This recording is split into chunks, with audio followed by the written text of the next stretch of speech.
La famille Rand a construit cette ferme biologique à Batlow en Nouvelle-Galles du Sud pendant plus de 30 ans. Les incendies ont ravagé des décennies de travail. Ces arbres là-bas doivent faire plus de 20 mètres de haut.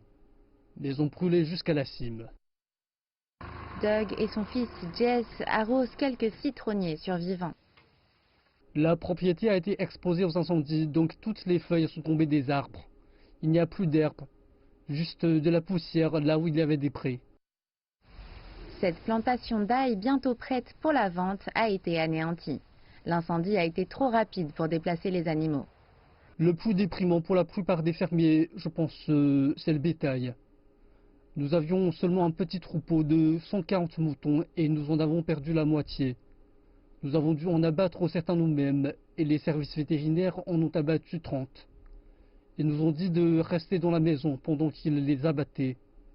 On entendait les coups de feu. Notre voisin avait 50 vaches et il lui en reste 3.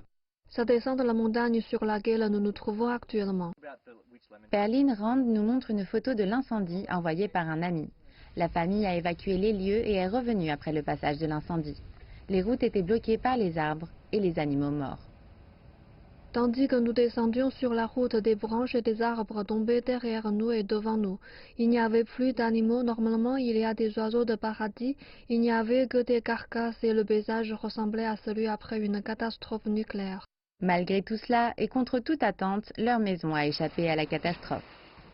Nous étions préparés à trouver un tas de ruines en arrivant à l'entrée du chemin qui mène à notre maison.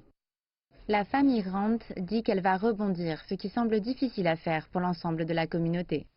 Il doit y avoir des centaines de millions d'arbres dans des régions forestières qui sont partis en fumée. Ils ne peuvent pas pousser en un an ou deux.